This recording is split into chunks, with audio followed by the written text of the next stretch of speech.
So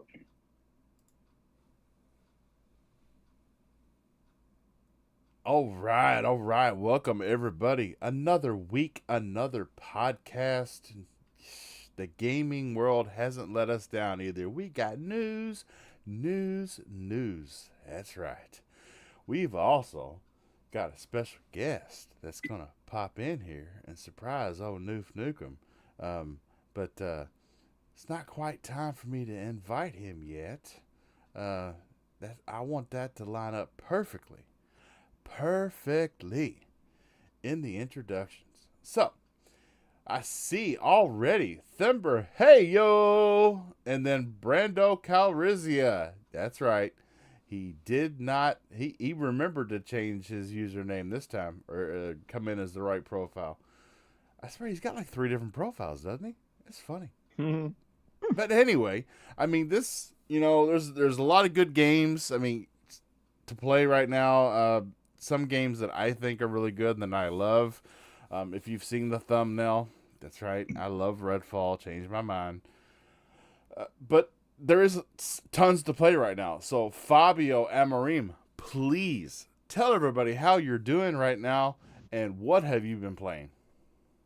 Yo, what's up? What's going on? Thank you so much for having me. Always a pleasure. What I've been playing? Well, I've been playing Redfall, of course. Like I am enjoying the game, even though it has a ton of flaws. But I am having my fun, my fair share of fun. I did play a little bit of Halo Infinite. Enjoyed that as well. I also have started playing Ravenlock. Still at the beginning so far, a little bit go here, go there, backtrack here, backtrack there, but it's quite literally the beginning of the game. But yeah, it looks beautiful as hell. And so far, that's it. Nice. Well, as far as I'm concerned, it's been Redfall. It's been getting the I got a few acres here in the OKY, and springtime these days it's a lot of work getting the pool open, getting things straightened up. From all the terrible windy weather that Kentucky experiences in the wintertime. So what I haven't been doing, I've been playing Redfall by myself, and Redfall with my wife and my brother-in-law. My brother-in-law has been playing it on PC, and there are no issues on PC. Like when like on console when we play it, and you see the weird water effect when you go to turn on a sink or something.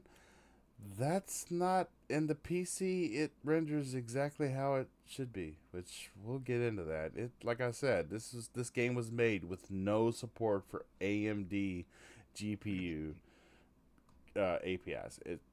It's horrible. But other than that, uh, Mayhem Games, aka Power Man 4K 30 frames.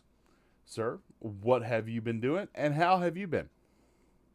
pretty good. Can you guys hear me? I hear you great, brother. Sure. Okay, awesome. All right, yeah. What's going on, guys? Glad to be here. Another Thursday at 9 o'clock Eastern, talking about some games. What have I been playing, dude? I've been playing. Let's see. I start. So I've been going through Sonic Frontiers on Xbox. My brother got it, and we game share. So I like to take advantage of that stuff, and that's a really good game. Actually, surprised me how good that game is. On the PlayStation side, I'm still working on. I'm still chugging through God of War Ragnarok. That's an amazing title. I'm taking my time with that. I'm kind of, I'm taking it all in, kind of enjoying it. And to later on tonight, I'm probably going to be playing Tears of the Kingdom. So, kind of doing a little bit of everything. Awesome. I love it. I love it. Love it. I really like how a lot of us are really. I mean, if a game is really, really, really good, we'll kind of branch out and onto that platform and check it out. But between Mayhem Games and Noof Nukem, they are really just kind of spread across the board. And I love that about you guys. It is awesome. Speaking of which, Noof Nukem, sir, how have you been? How's Canada treating you? And what have you been playing? First of all, I am good. Canada is treating me well, although we went from kind of a heat wave now all of a sudden it wants to rain and it's thunder and all that bullshit. But yeah, despite the schizophrenic weather, I am good. And first of all, before I get to what I've been playing, I just want to say apologies to the panel and to the people that come out to watch the show last week. I was scheduled to be here and something came up and I didn't make the show. So my apologies, but I am here this week. Can't wait to get into the topics. And as for playing games, I've actually been back on my Xbox. If you guys didn't know, I did out and did another unthinkable thing. I actually went out and bought an Xbox Series S and been playing some Redfall on it with some buddies, including Brando, who's in the chat. We've been having a good time. And also been playing on this other little gem that's on Game Pass right now called, what's it called? Redfall? Ravenlock? Ravenlock. Yes, I actually enjoying that game quite a bit. I'm nearly finished it now, I think, but I'm having a lot of fun with both games, believe it or not. I downloaded that today. I'm really looking forward to getting to that. Yeah, It looks beautiful, man. It's I'm playing it right now. It's made by the company that did what do you call it? Zero Generation. Is that what it was? Generation something, whatever it was. That kind of artsy fartsy game that came out. Coco Cucumber. I think that's the developer. And yeah, it's a good little game. Like it's fun. It's not going to win any awards. It's not going to shake up the shake you to your timbers and become. But it is fun. It is interesting and has a little bit of a Legend of Zelda kind of flair to it. And it's whimsical. It's got a nice art style and it's tight controls. I'm enjoying it. But that's about it for me. And I can't wait to see who this esteemed guest is that you have lined up. Yeah. I can't wait until he actually joins either. Yeah, it's got me sweating. Wise old gamer, sir, in a pinch. I just want to throw out there to the community. We all know Mr. Bushido has some health issues, and right now they're adjusting his medication. And it's kind of got him messed up a little bit, a little loopy with the side effects. And so he really just wanted to lay down. He let me know about 15, 20 minutes for the show. And, yeah, so I was able to get Wise Old Gamer in here in a pinch. And, yeah, it's working out really, really good. So, sir, how have you been? And what have you been playing? Well, let me say this first to Bushido. Bushido, I'm on as much medication as you are, maybe more, okay? So come on now, just get your weight up. I'm just joking. Hope you feel good. Viagra medication doesn't count. God damn, like the first thing you decide to say to the poor lad is that, like, God damn. Get your weight up, man. Get your weight. No, me and Bushido go back, and he knows that. He knows my myriad of health issues. Actually, Noof does as well. So yeah, well, we just tease and poke each other. He knows it's all in jest and fun, and I really do hope he feels good. But yeah, I am doing well. I finally looked down below my stomach this week because I lost another 5 pounds, and guess what? My testicles have descended. So yes, I am so proud of that. But in general, doing well. Playing well. I've been playing Burning Shores on my PlayStation, and I had every intention of getting on and playing some more Redfall. However, whenever I log into Xbox, Vampire Survivor has this sirens call. It says, come hither. And then once I get in, it's only fucking Vampire Survivors because I opened the goddamn wiki. Don't open the goddamn wiki. That's what I've been playing. Vampire Survivors and Burning Shores. Still waiting for my GOAT on tomorrow. I have to go pick up my collector's edition and my regular copy of Tears of the Kingdom, and yet just waiting. Let's go, baby. Let's go. Yeah. One more day. Yes. Can't wait. I told my students that I'm going to be gone from 12 to 1, so don't come to my classrooms. You know what I'm waiting on is for these motherfuckers to bring the common back to sense. Right. Oh. With that, in the building. The special unnamed guest is in the room, Mr. Titan Drago, sir. Besides chatting it up with Noof, how have you been and what have you been playing?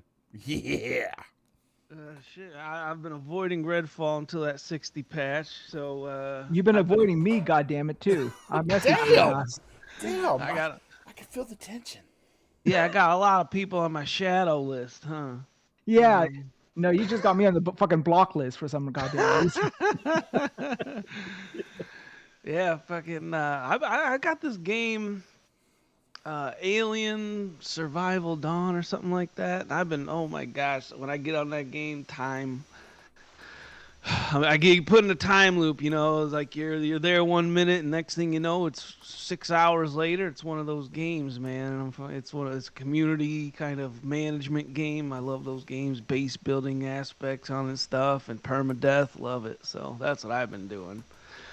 But yeah, I came here. I was here last week. It was May the 4th, man. I got my Grogu all ready and everything, and you didn't show up, you scrumbug.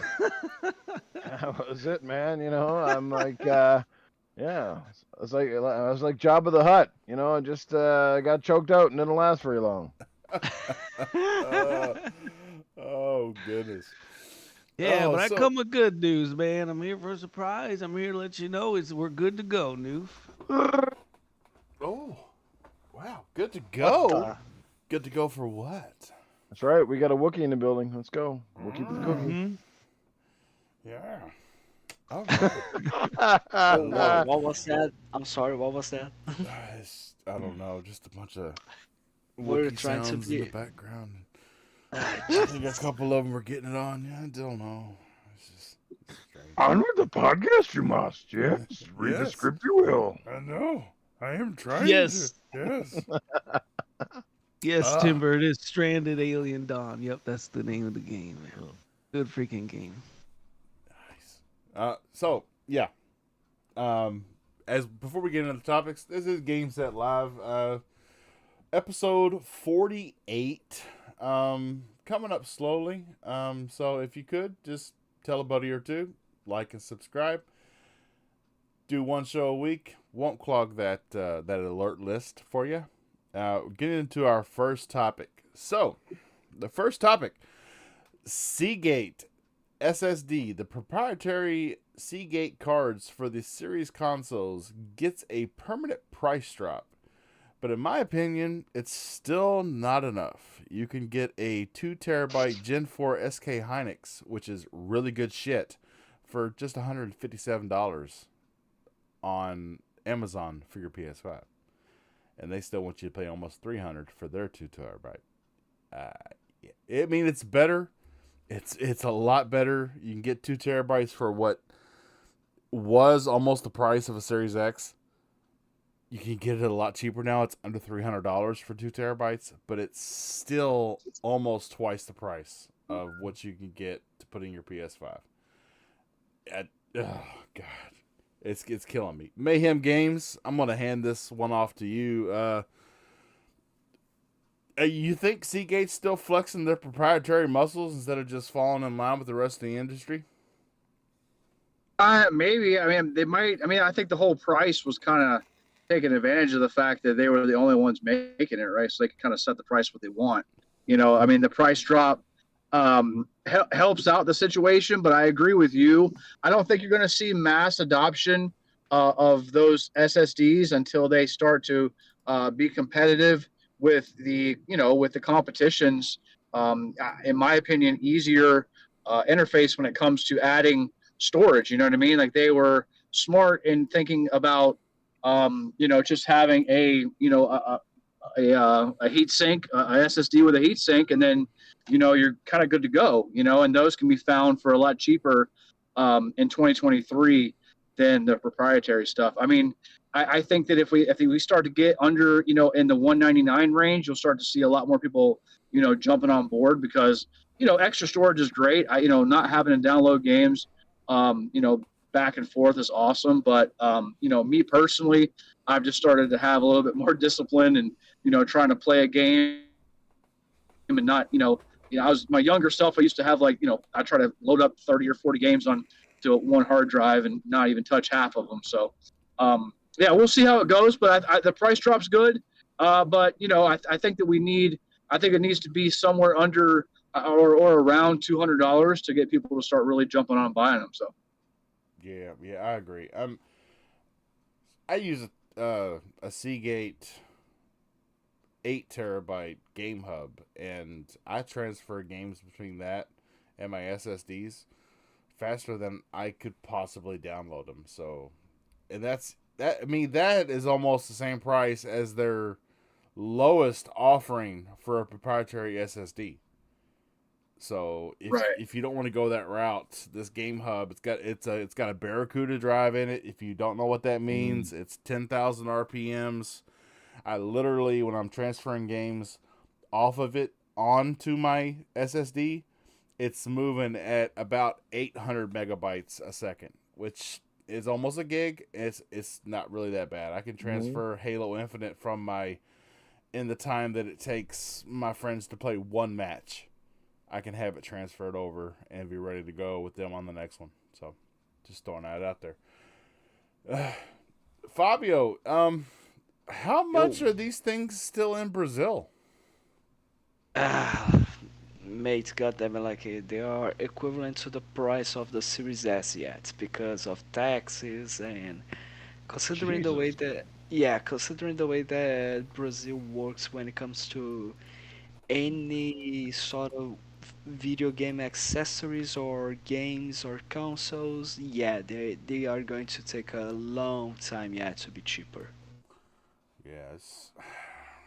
I really I want to see competition drive this price even lower.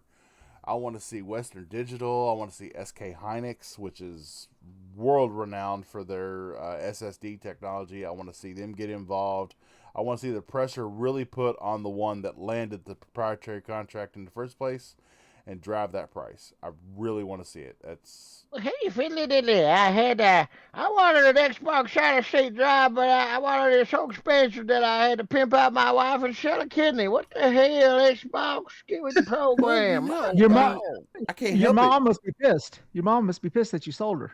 I tell you what, brother, when you live in the sticks like you do, and you got that there shitty internet, they take you for what they can get you for because they know it's going to take you 2 days just to re-download a game. So they know they're going to get you for the highest storage option that they got because you don't want to have to wait 2 days to download again. You redneck, you come to my gas station. I give you free Wi-Fi. You buy gas, you buy Coca-Cola, I give you free Wi-Fi. I love we're Indian gonna make folks. some DLC. We're gonna make some DLC for this game that you're watching on the screen. It's gonna be called Redneck-Fall.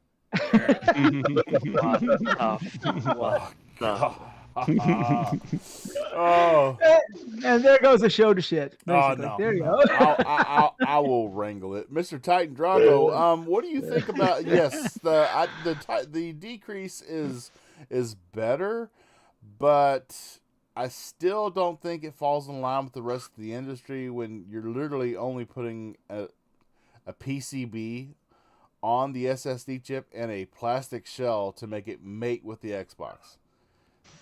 To me, that's... See, I wouldn't have. Go ahead. I would have just let them keep going. Like, this is what Noof gets wound up. You got to let him go. You got to let him buck like a Bronco he is. But, speaking of which, anyway. Noof, have you installed an aftermarket SSD into your PS5?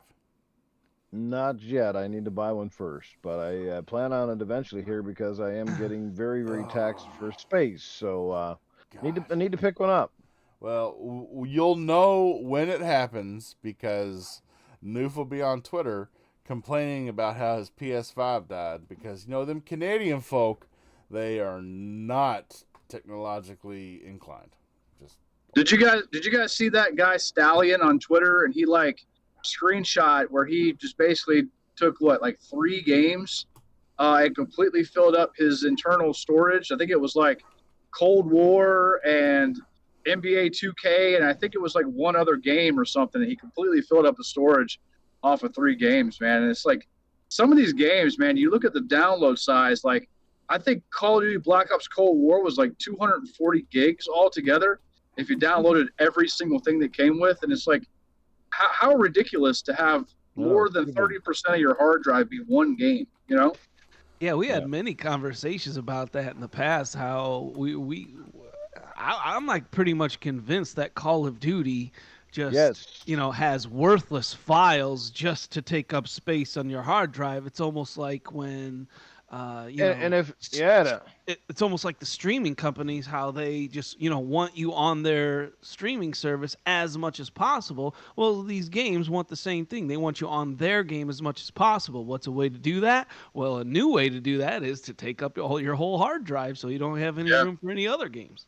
Exactly. Yeah, I agree. I never really thought about that. But if the game's taking up that much space, you can't, live service games are like that in general, where it's like, a human only has so much time to invest. And essentially they're all fighting for those like little periods of hours of time after work and, the times when you get to sit down. And, so it's crucial for them to like get stuff in front of you for you to, basically for you to potentially buy, because that's how they make their money. So yeah, that's a good point. I mean, those games being so high, we may not see a world where they get smaller if they can do that as some kind of marketing strategy. Yeah, I I'd don't love to get it. just- It's getting pretty crazy, man. It's nuts. And to make the worst of it, okay, the game is massive in size, and then you got to do a fucking update. They're giving you one like every week, and even the updates are like fucking 20 and 30 gigabytes. You're like, what? Yeah. If not more, and you're like, what the hell is up with this? Or God help us, because of the update, you have to re-download the whole game. That's what drives me crazy. Is you'll see an update and it's like a 70 or 80 because they have to reinstall the game in order to do it. Apex Legends does that a lot, and it drives me crazy. You're saying this, and one thing I like about Xbox's proprietary method is that it is hot swappable. That means that, okay, say for example you have a card that you can reserve only for Call of Duty, so whenever you're interested in playing it, you stick it in the back and then you play Call of Duty. But my question, and I mean I'm no expert in this, so, and you guys are probably more knowledgeable in this. My only concern is, do you ever think, even let's say for example Xbox opens up the proprietary and says anyone who can make a card for us, They did do that. Well, they did do that. Do you think the prices still are going to go? Are they going to eventually compare to the ones that you get for the PlayStation or just a normal SSD? Or do you think because of the proprietary, they're going to keep it up at a higher point? No, they just opened it up. And that was like my thing. Like as soon as they opened the market, I think that news dropped. I don't know. It wasn't long ago, within the last month, that they opened up for additional storage for other companies to jump in and compete with Seagate. And like as soon as they did that, a couple weeks later, Seagate's they dropped the price. So that just goes to show, Seagate really took advantage of that contract with Xbox. Oh yeah, and they really took the consumer for everything they had. I'm not really. Are you sure? I'm not really gonna blame Seagate for that. I mean, because it sucked for the consumer. It sucked for us. I will agree, but that's the whole point as a corporation, to get a launch contract like that, because you do drive the price and you do make money off of it. But but I mean, $400 for a 2 terabyte drive is just insanity. I know it is insanity, but what's funny about it though is that Seagate has dropped their prices, and we've seen posts about it and we've read about it, but I've not actually seen the other vendors or the other manufacturers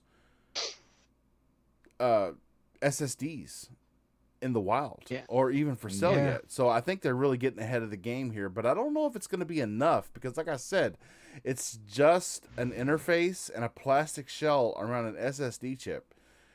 That is not a $100 markup from an industry standard. It's just not. Well, the price is going to be determined by how many people actually jump in, because competition is driven by how many people are competing. So if all the companies say, we don't really care, we're not really interested in doing this, we're doing okay, then, Seagate could still do it. Now, if Western Digital and Crucial and all the other people who make, storage or expandable storage decide they want to get their hand in the pot and they feel that it's worth it, that's when you're going to see the competitive prices really start to drop. And Seagate might end up being one of the first ones because they want to continue being the go-to for Xbox storage. The contract may be over, but you might see them actually starting to get competitive and say, okay, well, we need to be the guy. We still need to want to be the guys so that later on in the generations, if we do a mid-gen refresh or something, the first thing people's minds go to is, Seagate, not Western Digital or any other company. You know what I mean? Well, that is what they're doing with this. Is exactly what they're doing. They're preemptively lowering their price before anyone gets on the market, just to bring them more in line with those other companies. But the one thing I will give Seagate is this: I've heard 0 issues with those cards from anybody. They're like at 100% success rate. So it is a fantastic card. And I have definitely. Go ahead. I was just going to say they definitely got the quality there that checks. That's a really important box to check. Well, I mean, I'm going to try and talk over my dogs that are outside right now, apparently killing something, it sounds like. But Seagate is an iconic brand that goes back to the very, very beginning of PC. And so, of course, they're going to put their best foot forward. But to go a little farther, I've got a friend at work who actually has, before they came out with the 2 terabyte card, he actually has 3 1 terabyte cards, and he swaps those on the fly. And when he pulls one out, it tells him internal storage disconnected, and when he pops one in, it takes like 3 seconds, and it says internal storage ready to go. And he's never said he's had an issue. That's exactly. Yeah, he That's keeps exactly all what my of one wife says. genre on one and all of the other genre on another. Yeah. Yeah, that's exactly what my wife says when I pull out. I knew you were a bit beat up. I should have known what I was in for when I invited Wize Gamer. Jeez. You had to. But let me bring up a point that I guess everyone might not be noticing, but it might be an elephant in the room situation here. Want all of these companies, these outside companies, to make this proprietary hard drive, but that is sort of dependent upon how many consoles Xbox sells, because for their PlayStation it's just another SSD. So if they make it, whether it goes in a PlayStation or a PC, it's irrelevant to them, and there's a lot of market for that. Whereas for Xbox, however many consoles the S and X sell combined is the total population of the card. So until those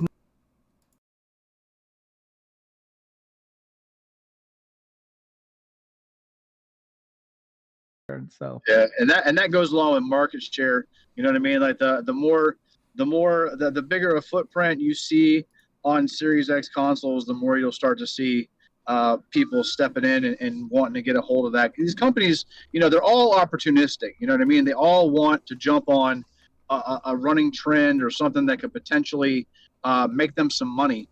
And if they start to see an uptick in consoles or revenue or whatever's going on, then you'll see it jump. But until then, I wouldn't expect anything crazy to happen. But like I said, the preemptive strike of dropping the price to something fairly reasonable, and then I wouldn't see much unless you start to see a real bloom in expandable storage for the Xbox. Yeah. What totally. What is it possible? And then I'm just spitballing here. Say, for example, you sell a card, and it has like downloads of all of these games that you have, right? And do you think you could sell that and give it to somebody who doesn't have the game and still play it? I don't know. I mean, no, I think it like checks for licensing whenever you attach it. You know what I mean? Like I think you still have to. I think the account that you associate it with still has to own it. This is true. Okay. This is true. Because the PlayStation, you actually have every now and then, even with internal storage, you have to like go in and what's called restore licenses, because every now and then you can like lose contact with with your PSN or PlayStation Store, and it'll be like, oh, you go in and restore your licenses because you need to do it's telling you don't own a game basically, or it's not in your library. So. Thimber said the audio cut out for him for a second, but earlier in the chat, he did say that his internet was down to 5 megabytes a second. So I'm going to blame that on your internet because OBS is telling me that since the start of the show, it's been 0.5% dropped. So I'm good. You must have Comcast. He must Get off that Mickey D's Wi-Fi, Thimber. Yeah, well, hey, I enjoy double quarter pounders as well, and I enjoy listening to my favorite podcast when I eat as well. So, Thimber, do you? You don't need McDonald's Wi-Fi. You come to my gas station, I give you enough Wi-Fi. Yes, Very fast Wi-Fi. Yes. As long as you don't squeeze the juice. No squeezing the juice. No bathroom unless you pay. You must buy something to use bathroom. It's like an episode of Big Bang Theory. It's an endless cycle. Every time he comes in, he makes me buy a Gatorade to use the bathroom. It's an endless cycle. I mean, like, I got so shocked to the point where I even spoke in Portuguese for a little bit here. Wow. Who's speaking Portuguese? Yeah, guess who? The only Brazilian motherfucker here. Oh, yeah, that's right. I'm speaking pork and cheese. I like that. Pork and cheese. I've never heard that before. I love it. Oh. That's what I'm calling it from now on. That's what I did to my wife last night, pork or cheese. So on to our next topic. Phil Spencer went on with the X-Cast podcast and basically looked very sincere in how disappointed he was. I'm starting to He didn't think... look sincere. He looked fucking haggard, man. I'm sorry to say he didn't look sincere. So he did. He looked very disappointed. He sounded very disappointed. So I am seriously thinking that Phil Spencer was given, and it makes sense. Phil Spencer, when he visited Arcane, was given the same experience that the content creators were invited to experience. And we know all the content creators came away saying nothing but praise for the game. So I do believe Phil was given that same experience. And if I was him, I'd be firing a few people at Arcane because, yeah, you don't join a major collaboration such as Microsoft and then try and throw shade with what you're saying you're going to release and what you actually release. But I'm mute on that fact because I actually love this game. I love it a lot. I will go to bat for this game. That's right. And y'all want to fight me? I love Redfall. I want to play it until the cows come home and the roosters crow in the morning. I love it so much. It and its filmic feel. Here's the thing. I don't think what your hypothesis is totally accurate. I think the hypothesis should be he went and they showed him the most optimal version running at 60 whatever on a PC, and the managers said, yeah, we'll have it all up and running for the Series X, no problems. There might be a small hit for the Series S, whatever. And he took their word for it, and they weren't able to do it. And I think that's been inherent or something problematic in the Xbox system, because I think, remember when the whole shit show with 343 Studios came out, they were saying that the managers were promising shit that the developers were like, we can't do this in the time that you want us to do it in. So it might be that as opposed to him being just shown one build. That's just my theory. And Phil actually, like, part of what he said was, he took a lot of ownership for that, in saying that he wasn't there for them. And he actually specifically mentioned Starfield. He said that we weren't there for them like we were for Starfield. And I completely agree. The fact that they were running this on Unreal Engine and the fact that they have, studios like the Coalition who are masters of Unreal Engine, and they could have helped them. They could have sourced them. There's actually rumors right now that Starfield is being helped by id Software as far as the gun mechanics and the gunplay.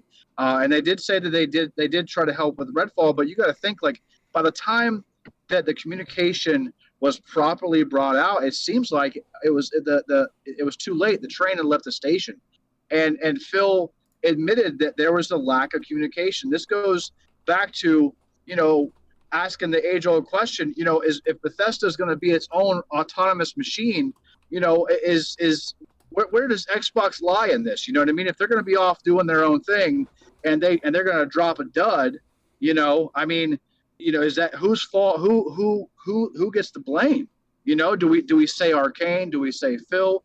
Phil takes all the blame, but that's just him being a good leader. You know what I mean? Phil went out there, took it on the chin.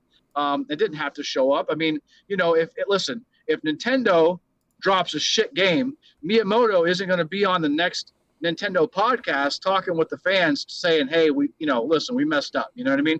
It's going to be radio silent. And Jim Ryan's not jumping on the next big podcast if they dropped a stinker.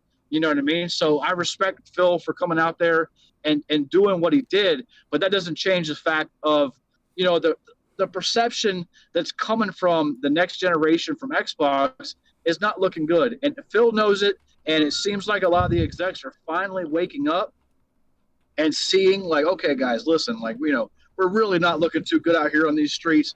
We've disappointed pretty much every Xbox gamer on Twitter that's actually keeping it real and paying attention. Listen, everybody could have your own experience with Redfall, and that's fine. But we have to understand that this game was flawed, that it was broken at launch. 30 FPS is not acceptable on a 12 teraflop machine. People are comparing it to like Zelda. I'm like, dude, that's a 10-year-old tablet. You know what I mean? We shouldn't even be having this conversation about comparisons. You know what I mean? So I think it's a double-edged sword. Do we push forward and say, and give Redfall and Arcane all the crap, or do we place it on Xbox? I guess I'll leave it to you guys. What do you think?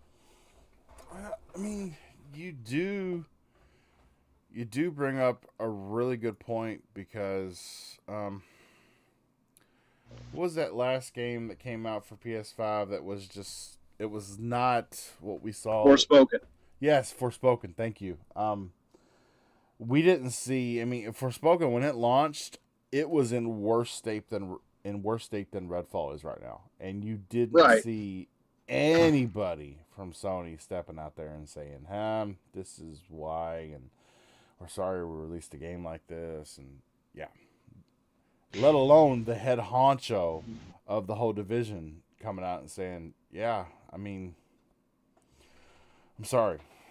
All these games are going through quality control, man. Like, they're all getting checked. You know what I mean? Somebody somewhere along the way said, Redfall's good to go. You know what I mean? And therein lies the problem. I mean, is there too many yes men? Is everybody just kind of scared, or were they saying, okay, listen, like, we need to drop this game right now. We need a game out there in the wild, and they just sent it out there to die, man. And it's unfortunate, because I could see what Redfall wanted to be, and it makes me sad, because I know that with the proper amount of time, or the proper amount of talent, or if they could have, divulged resources and pulled off of one project and say, hey, guys, come over here and help them out. Let's get the coalition over there to help them with Unreal. Let's get id Software to go teach them how to, like, do gun mechanics like they did in Doom, because they're like master class when it comes to that kind of stuff. The environment and the world looked like it was going to be awesome, man. It just wasn't pushed out in the way that it should have. And it's really unfortunate, because Arcane really does have a lot of talent over there. I just don't think that they were either able to understand what their vision was and let that come into fruition. You know what I mean? I don't know what they were trying to, if they were trying to go for, Borderlands, if they were trying to go for Far Cry. It looks like they had a lot of inspiration from all those different kinds of games, and they just didn't really know where to land it. You know what I mean?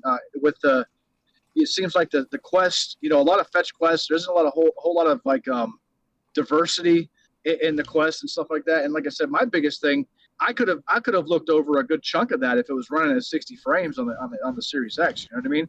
I'm not against 30 frames games, but I am against 30 frames games on a $500 12 teraflop console. You know what I mean? Yeah. No, but like I mean, the main problem, honestly, is not necessarily the 30 frames, honestly, because what actually bothers people the most is truly the bugs and the way that the game just got released, honestly. Because here's the thing, I might be enjoying the game. I do think that even though I would much prefer to be running at 60 FPS on my Series S, like the 30 FPS that we got, to me at least, are quite stable. I haven't had any drops or any issues at all whatsoever. But the fact is, the game got released with a bunch of bugs. For some people, game breaking bugs, and that pisses a lot of people off. Not because it's a 12 teraflop machine, a $500 machine running games at 30 FPS. It is a $70 game released at a state where it's not worth $70. Not necessarily because of the content, but necessarily because you are charging us more to release a game that was broken. I might not have had so many issues as people were having or sharing. I'm not. That's why I am enjoying the game, even though I am having some bugs. But still, I understand that the game that they released, at the state that it is, at the quality control that it is not worth not even $60. It's not even worth $40. To me, But no, honestly, it's $30 at most. no, I think you're wrong with that perception because you're saying it's because of the bugs. To be honest with you, and I'm going to say a really controversial statement. If it was just the bugs, then I don't think people would mind.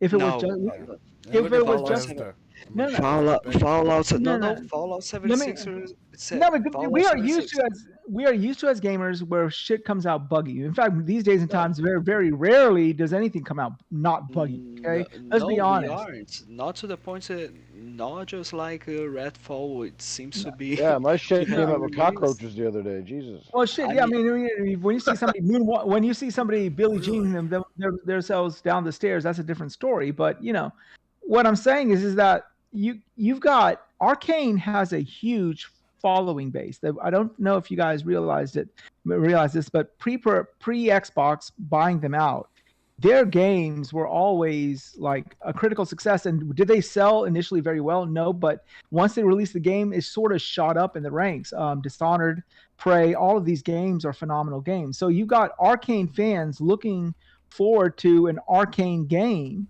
now on Xbox. So when what they got was a co-op shooter that had some Arcane elements, but not really, and that's what bothers folks that we want an Arcane game. This ain't an Arcane game. It has Arcane game type tactics in it, but it's not an Arcane game. And I think that more than anything is what really alienated. And of course, people, you got your PlayStation fans who are just looking for fuel for their fire anyway. So yeah, anyhow, we're not going to talk about them. But the game could have been a success, but and PlayStation fanboys would still say that it is shit. yeah, Like, yeah, but I'm not saying about them. I'm talking about your hardcore fans of the developer who played the game and said, "Well, this is not the company that we're used to." And yeah, I think that is the biggest problem, not the bugs.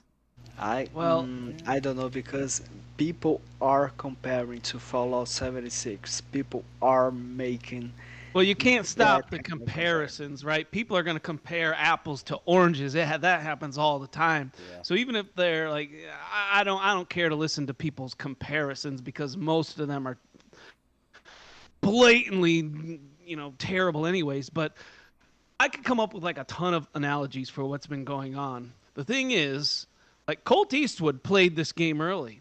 He told us what he could in a small video, right? He said nothing negative in that video. So was that the census of all the gamer playtesters that got invited to play this early? If so, they have a little blame in this situation. I know Colt said he played, he said it was, he played it on a 10-year-old looking PC, but that's all he said. He said it was smooth, yada, yada. Yeah. In that video, and one of the biggest dings in this game is the frame rate and the AI. I'm constantly seeing those complaints. Is everyone having those? No, but I am constantly seeing those. And if you constantly see those, and I'm seeing them from people I trust.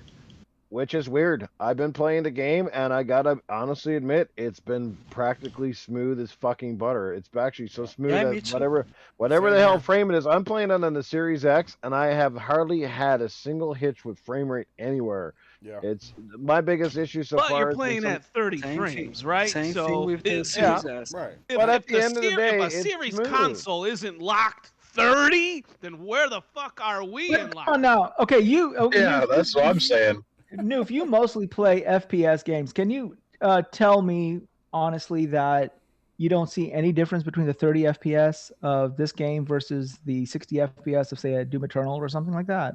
Yes, you can. You can, if you play enough of them, you can. And certainly when you're playing first-person shooters that rely a little bit more, like, you can get away with this one because it's more of a story-based game where the progression's a little bit different, and you're not relying so much on quick action reflexes like you would say something like Call of Duty, and to some degree even like Halo.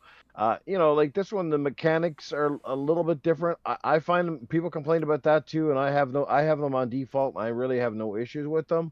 But the game is like I said. I mean, I've played tons of shooters over the years that have been 30 frames, and this one is as smooth as it comes, and it looks okay. It's got stylized graphics. It's got very good frame pacing. It definitely does.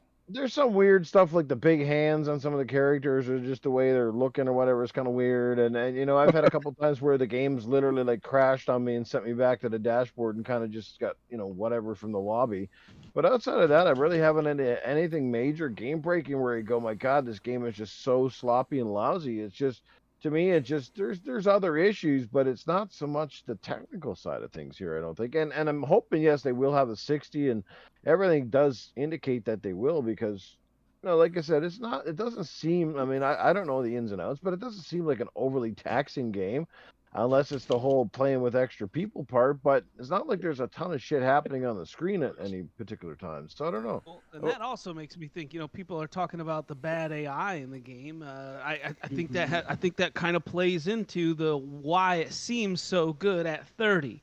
Why some people don't even. Some people don't think it needs to be 60. Well, because if you're playing against brain dead AI, you can basically play however you want. You're not doing those. If like put it this way, if those vampires were humans, right, and it was PvP, you'd be forced into that quick, reaction, and you would notice the frame rate more than what you do now with I'm just going to call it brain dead AI. Like I said, I don't know. These are just things I've heard. I'm waiting for that 60 FPS patch, but these are the consistent complaints I'm hearing. So from what I've experienced, the human AI, like the familiars of the vampires, they're dumb as fucking rocks. Yeah. But the vampires will fuck you up. They work together. Yes. They'll come around you. They're very, very strategic in how they attack you. And Well, let me bring it back to the Phil Spencer interview of sorts, because I think we're talking about just a review of the game per se right now. But does anyone here feel that he sort of threw Arcane under the bus? I mean, I appreciate the candor, but at the same time, it can be good for morale when the head of your publishing company or your CEO is saying, "Yeah, the game sucks." He didn't say anything that I don't think Arcane said themselves, though. Yeah. Do you think Arcane is completely happy with this game? But no, because, and I'll tell you, there was a quote sent out that Arcane themselves were asked about this game, and they said that one of their guys, I forgot what position did this, but they said they refused another delay. If you're refusing another delay, like obviously it's being talked about within your company, so like whoever made that decision, that's a fail on their part, especially because I think everyone agree here that this game just needed more developmental time. Yeah. But that's just it, though. I'm pretty sure obviously this game's had numerous delays. I'm pretty sure, Phil and company have checked in with the studio several times, and we're probably told, you know what, things are shaping up. It's okay. We're going to have this showcase. Things are looking pretty good. And of course, you keep baiting us with the PC stuff. And then finally, like, hey, we're just weeks away from development. This game needs to go gold kind of thing. Let's get this than we want. I'm pretty sure it was just kind of like, you know what? Like, our calendar is messed up. The fans are waiting. This is the one time. I hate to do this again, but boys, we got to get this out. We're going to learn from our mistakes, patch it as soon as you can, but let's get it out because, again, the Xbox crowd is getting antsy. We're starting to lose momentum with Game Pass. We can't rely on third parties to carry the weight here. Like, we got to get something out. So, and that's Xbox's fault, and it dates to a year back when they said, exactly. Oh, these are all the titles coming out in the next 12 months. Well, how many of those fucking titles came out? You can't do that. That's my whole. Do you remember me bitching a fit about that? Like, don't do that 12-month shit. You cannot control delays. And then when you try and fight that, this is the situation you get. A game that's not ready, that's out there, and it's getting destroyed. But you don't understand. Now. You don't understand. To make a competent game, you need a lot of time, especially if you're going to make it something as deep as an arcane game and then make it a looter shooter as well at the same time. What do you mean I don't understand? There is elements of, like, I'm a huge Arcane fan. I loved when I played it, I saw it, and I'm saying, like, this game, and Jaffe also expressed this as well in his podcast, it looks like a game that was released in alpha. It was a game that didn't finish. Everything was there, and I mean, the premise is pretty darn cool. I mean, how many fucking zombies have we killed? How many fucking humans have we killed? How many fucking aliens have we killed? Killing vampires and different vampire lords, that's a freaking cool concept. And I think that's what it wanted to be, and they wanted to inject a certain amount of, like, their arcane thing, but they didn't do that. They got to, like, one part, and then Phil came in and said, hey, look, we got to get this out, or whoever said that, and they released it, and they're like, yeah, but it doesn't really have everything that we wanted to have it in there. And that's the tragedy of it all. I think this could have been a new IP for Xbox that now, unfortunately, I don't know if it's going to see the light of day or we're going to even be able to get an iteration. Now people are kind of worried about how Arcane may just get it to where it's playable, drop the IP, and move on to something else. And why? I don't understand that. That's like, this is the part that blows my mind. You feel like, all right, when they were not owned by anybody, you got to put out a good game, right? And you got to do it on a timely basis. So why were they able to do that until they got bought out by Xbox? Because I figured when you're not under the constraints of, hey, you don't have to get this game out because someone else is paying the bills. Xbox is paying the bills for you now, right? So why are you forcing this out? That's just something I don't understand, man. And this is like the second time I've seen this. But can I get back to my analogy? Yeah. Because my analogy I have for this I forgot what that analogy was. Is she waiting in the other? Well, I didn't get into it. Is analogy waiting in the other bedroom or something for you, or what? Titan, it kind of reminds me of a lot of sports athletes that play fucking their lights out. They get those big contracts, and the moment they get their big contract and the pressure's on, they can't do shit. And just like that's kind of the scenario I feel like. I like that one too. Mine is also sports, and it's also NFL related. My thing is, I'm leaning more towards the draft process. All right, Satya Nadella owns the team, right? He owns Xbox. Phil Spencer is like the general manager, and Matt Booty is basically the coach of all the studios. So people are calling for Phil's head when this game doesn't come out right. Xbox.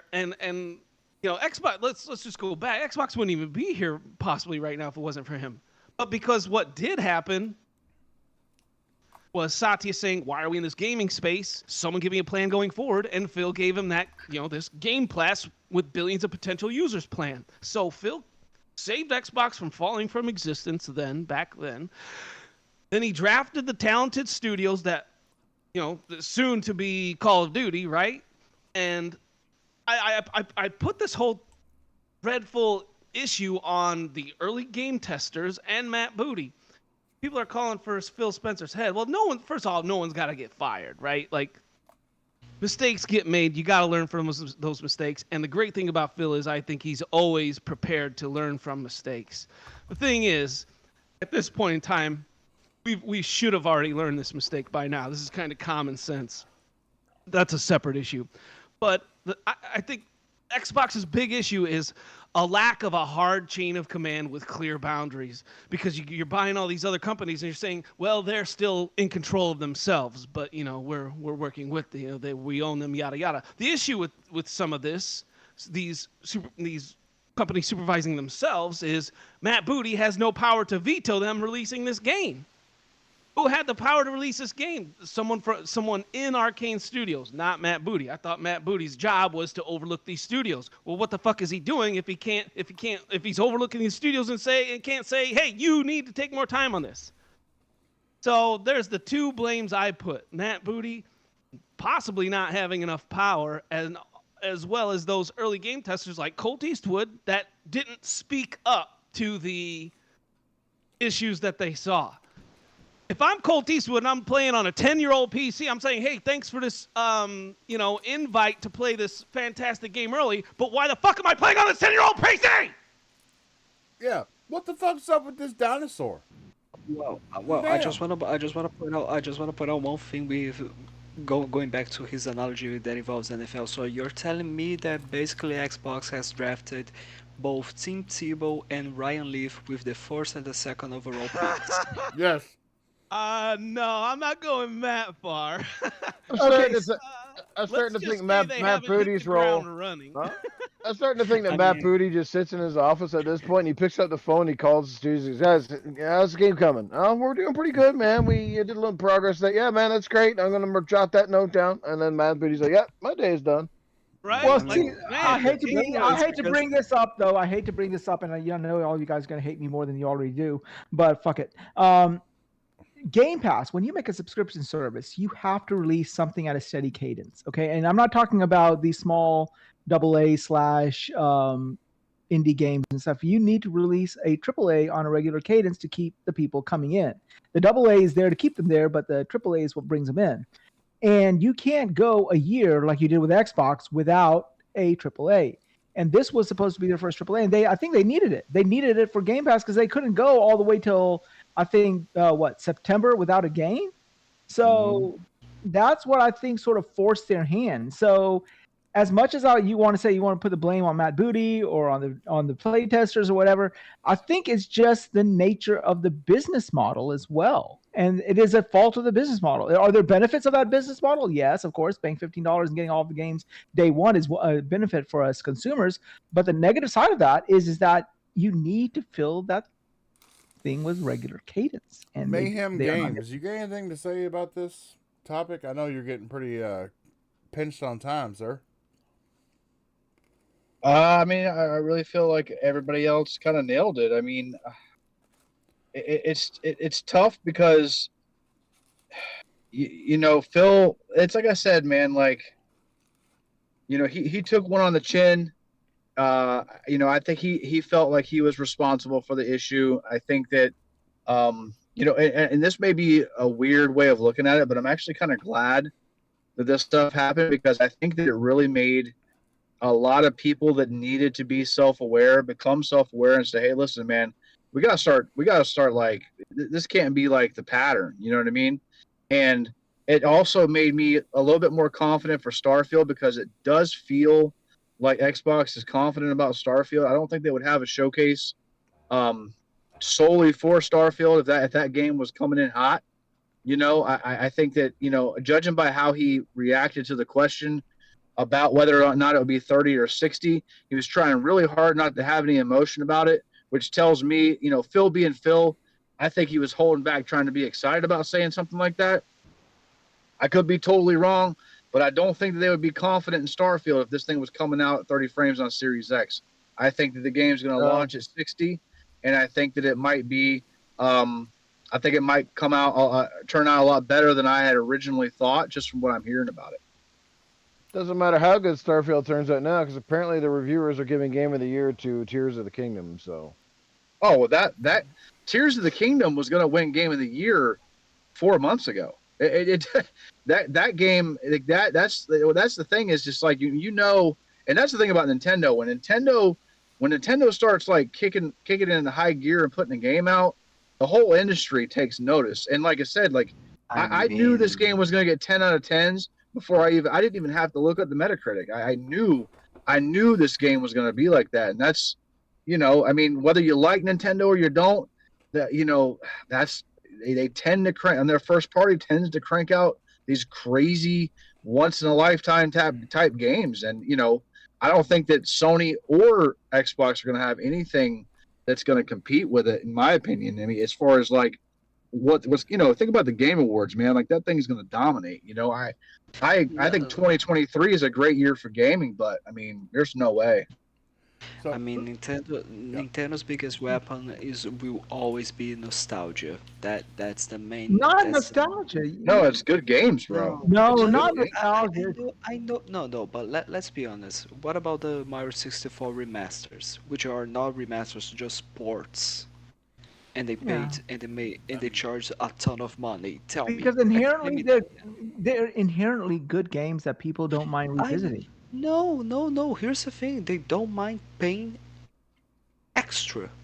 Why? Because they love, because it's their childhood. I'm not saying those games are bad at all, but if you are going to charge me for the same game, at least give me something, at least update something. Like not just make up exactly the same ports, just for me to buy extra, and then after a few months take it away from the store. You know what I mean?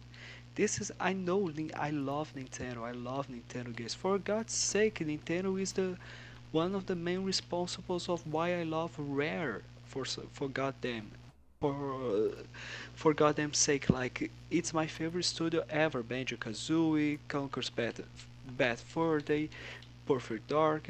We all know and love that. But let's be honest, Nintendo, even though has great games, they have shitty practices. And people tend to forget about that. Why? Because they love their great games. Well, let me put this in perspective. They've been developing this game not for 6 years. They've been developing this game since what, 2011, 2012. This was originally a Wii U game. Breath of the Wild, the original series, was supposed to be a Wii U game. When Wii U faltered, they ported it over to their next console, which was Switch. Switch came out in 2017, so they've been building, and it was old then. That game was 5 years pre that. So this game has been in development since 2012, 2013. So you're talking about 10 years of development time. I know it's in 2 games, but it's an iterated game. They made the first game, which is almost like a alpha build, if you want to say that, compared to this one. And then they went back to the drawing board and iterated on that. Now, everyone's excited to know, because like you see Mario Odyssey, you see the games, the pedigree of the games that they put out. What can Zelda team, which is their primary team, do if they're working 11 years or 10 years on the same game? And it is what it is. It's exciting. I know for one, I'm very excited to see into it. I tried to avoid like the story spoilers, obviously, but no other game has been worked on for 11 years. This is the game. So, and I think that like it really kills me when I hear stuff about like, and this is like the biggest thing that I took away from the Phil interview is him saying that Starfield could be an 11 out of 10 and it wouldn't move the needle. I disagree with that completely. I think that if Starfield is a game that's a 10 out of 10 that rates high on Metacritic and people want it, they're going to go either purchase a console or buy the game on PC or access Game Pass, which is all 3 of the metrics that they supposedly want it to do. Sometimes I'm confused by the messaging from Xbox, because out of one side of their mouth, they talk about monthly active users and engagement in Game Pass, but then they'll also be disappointed about the sales of a game. And I'm like, okay, well, obviously people aren't going to just automatically go purchase a game because it's accessible in Game Pass. The measure for success at that point should be how many more people access Game Pass because this game released, right? Like Nintendo, if you know that tomorrow the only way that you're going to get this game legally anyways is you're going to have to go out and you're going to go spend $70 and purchase the game, correct? Well, Xbox has changed the way that they access their software, and now it isn't required to go out and spend $70 to access Redfall. You know, so they got to understand that like one outcome begets the other one. You either have to say, okay, well, we have to know that not everybody's going to go out and buy Starfield, but we have to pay attention to how many people are accessing the game, and that has to be a good enough metric. Or if they want to make money on it, they have to put their feet in the ground and say, okay, well, we're gonna have to tell these people they got to buy the game. I don't know what else they want them to do. It's not fair to the developers to like tell them on one side, hey, Game Pass is good enough, and if enough people are playing your game, we're happy about it. But then tell them you're also disappointed about the sales in the game. You know what I mean? Another thing is the way I thought they were gonna patch those missing, the loss of physical sales or digital sales were not. The way I thought for sure that Microsoft would play this is small DLC within the game or battle pass or some type of $20 DLC, not predatory, right? Like there's a lot of ways you can put additional content in the game behind a paywall that's not predatory, and that's a thin line, but it's very, very doable. It's been done well, and it's been done poorly within a lot of games. Like you get the collector's edition of the game that's on Game Pass. You get the collector's edition for a third of the price that somebody who doesn't have Game Pass had to pay for it. They've done that on quite a few games. A couple of the Forzas, they've done that. They did this on Redfall. You got the Bite Back edition for, I believe it was just a little over $20. Just for being a Game Pass sub. So actually, like here's the thing, I think the price is like $70 for the base game and $100 for the Bite Back edition, something like that. Yeah. So I mean, okay, so you got it for a quarter of the price just because you were a Game Pass subscriber. But let me also say this. There is another reason why people are intrigued about this game and why it's getting a 10 out of 10. Because the physics engine in the original Breath of the Wild, which has been sort of turned up to 11 in this game, is par excellence. Nobody is coming close to it. Like, I don't know if any of you played Breath of the Wild, but in that game, you had a puzzle. You could do what the fuck you want. You're like, okay, let me try this. I remember there's this one shrine where you had to get this ball through this maze, right? So this one intrepid YouTuber said, fuck it, I'm going to flip the goddamn controller. It flipped the whole platform around, made the ball land on top of the flat surface, and he made the ball go into the hole that he was intending. That shit is what blows people's mind. I mean, like, you could do something, it's like, hey, let me see if this shit works. And it works. And it really fucking works. People were taking this magnet thing and flying across the whole goddamn map by themselves. What other game allows you that type of freedom? And even what I thought of as soon as you said that was Metal Gear Solid. Mm-hmm. Remember where you actually, to beat one of the dudes, you had to unplug your controller from the first player position and plug it into the second player position? Yep. Psychomantis. I see you like Castlevania, yeah. That's the type of shit that blows people's mind, So, yeah, I mean, that's why people are excited. Even developers came out, and when Ayanuma or whoever his name, however you pronounce his name, showed a preview build of Tears of the Kingdom, there are developers that came out on Twitter and said, yeah, Nintendo just shit it all over us. There's no way we can do that. So, I mean, as many of you know, I follow the stock market. And I'm invested in PlayStation, Microsoft, Activision, Nintendo. I'm invested in all of them. So I get alerts whenever stock rises and falls. As soon as Tears of the Kingdom came out, Nintendo stock went up. The very next day, it went right back down to where it was. And it's been there. And the industry analysts are saying that it's because, yes, this game came out. It's a great game, but it's still dated hardware where now the majority of your homes are using a 4K television. And Can I make a prediction, Bob? I'll Yeah. make a prediction right now. And I by the end of this year, the Nintendo Switch will take over the PlayStation 2 as the best-selling console. If not the end of this year, then by spring of 2024, it'll be the best-selling home console in the world. It's already at roughly 130, I think. They just said it was between a high 120s. So it's knocking on the door. Mind you, Tears of the Kingdom's coming out. More games are on the way, and we have a whole holiday schedule. And it just came out and said that new hardware isn't coming at least spring or summer of 2024. I'm telling you, people don't wait to play games like Tears of the Kingdom. This is why I was talking about when it comes to like Starfield. If Xbox takes the time and creates games that people cannot wait to play, and FOMO takes hold and they have to play them, their ecosystem and their brand is going to continue going up. Games drive this industry. I'll never accept the fact that any game coming out of 10 out of 10 isn't going to move the needle, because it absolutely will. I'm telling you, everybody at work, normies, regular people who don't care about video games, we're talking about going and grabbing Zelda or getting Zelda for their kids or whatever. It's a genre-defining moment. And I think Xbox needs those to push it forward. I still remember when I saw Gears of War for the first time. I still remember on G4 TV seeing Halo and Halo 2 for the first time. I'll never forget those moments. Those were genre-defining moments that Xbox had in the original and the 360 era.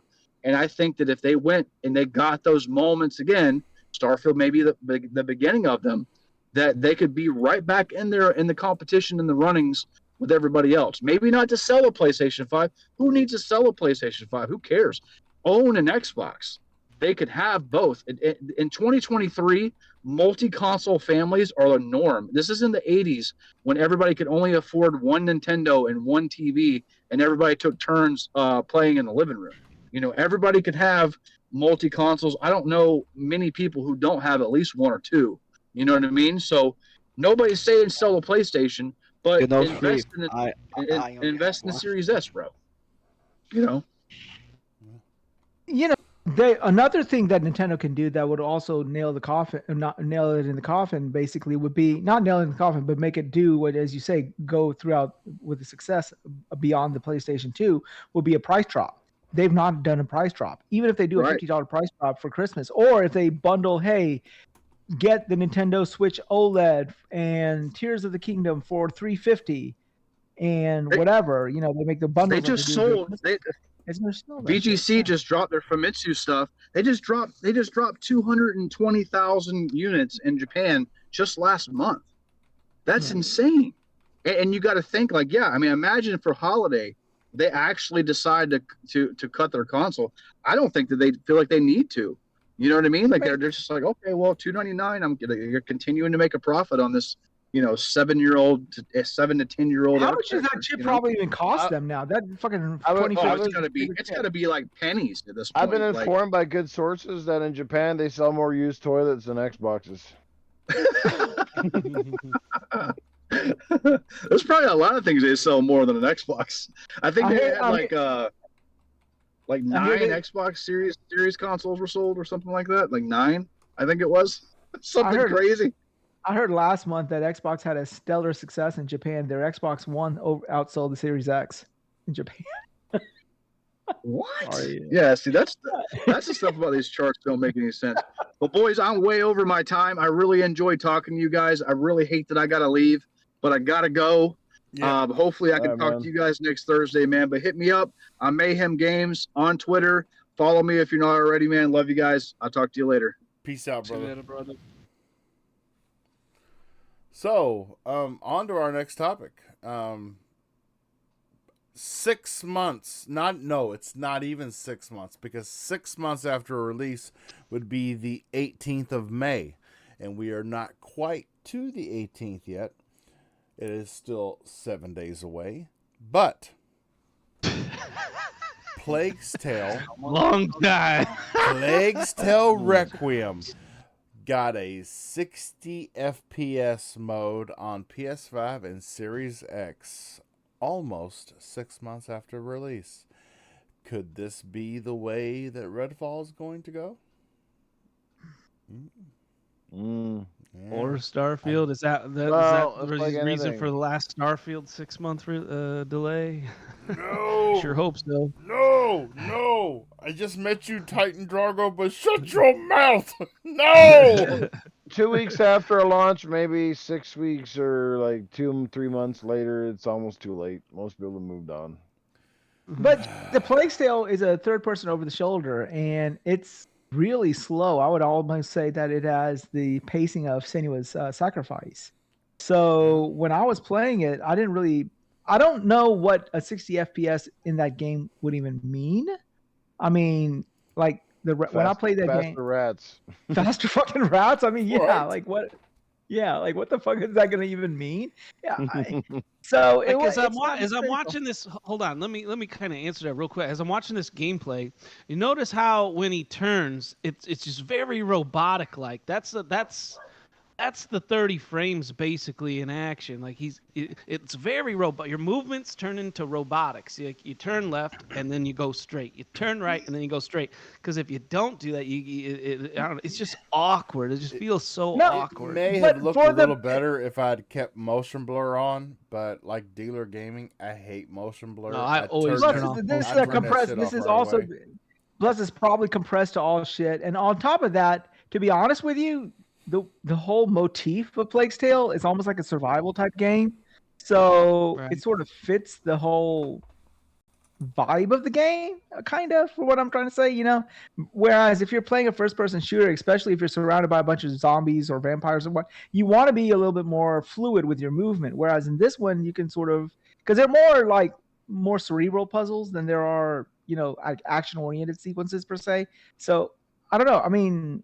Yeah, I do understand what you're saying, but I don't think it's going to make a big deal, and that's why you didn't hear a lot of people complaining when the game came out, because it sort of fits the motif. What's not going to make a big deal? Being 60 frames? Yeah, I don't think not for Plague Tale. Tale. It's a huge deal. It's twice the frames. It's twice the frames, but not for that game. That game it just makes any sense.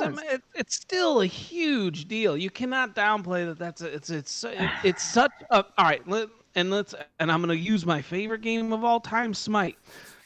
When Smite released at 30 frames, when it got its 60 FPS update, it was literally a brand new game. Everything just looked 100 times better. But what type of game is Smite? Third person. But it is a competitive MOBA, yeah. Right? It's a competitive MOBA where speed of your actions also count. Well, it is not a cerebral game. Counts. I mean, like, is it? Oh, so I think what you're trying to say is like it since it's not, you know, all the time, it doesn't matter. Speed and accuracy doesn't matter. That you can get away with it. But that's saying you can get away with it. I think is very different than saying it's not a big deal or it is a big deal, because it's a huge deal. Like, this is what we like and that's the frustrating part about this whole thing, right? Am I still there? Am I still there? Yeah, I can hear you. Yeah. That's the whole thing with this whole debacle. Like, we shouldn't even be having these conversations when Aaron Greenberg freaking years ago said the expectation was 60 frames at 4K. None of this should be going down. None of it. So I don't know. That's just the part that frustrates me. I mean, honestly, when it comes to this Plague Tale update, I am kind of pissed off. Not because of the waits that we had to get 60 FPS. The fact that where is the Series S version with 60 FPS? But it's the Series S, no one care. I care. If I bought the fucking console, I do care about 60 FPS as well. And guess what? The console is capable of doing that, so... So what you need to do is trade in your S and buy yourself a full console, not a half version. No, I don't want a half version. I'm not. I don't have a half version. I do have a full console. I'm sorry. You I'm just might hate fucking it. with you. Say the I'm guy. just Say the fucking guy with that. He's got all Said it. four walls on I that mean, box. said the guy. Said the guy who plays on Nintendo Switch, which is what. Which is what. I'm sorry. Set 720p, 40 FPS. Yeah, Great. but at least I get a complete game. I get it once every 6 Do fucking you years, get? but I get a complete Do you game. get? Do you get? You sure? Or do you get a remaster? More expensive remaster of the same shit you played when you were a child. Fabio, I can't judge your demeanor unless I can see your face. I really I'm sorry. It's just because here's the thing. Here's the thing.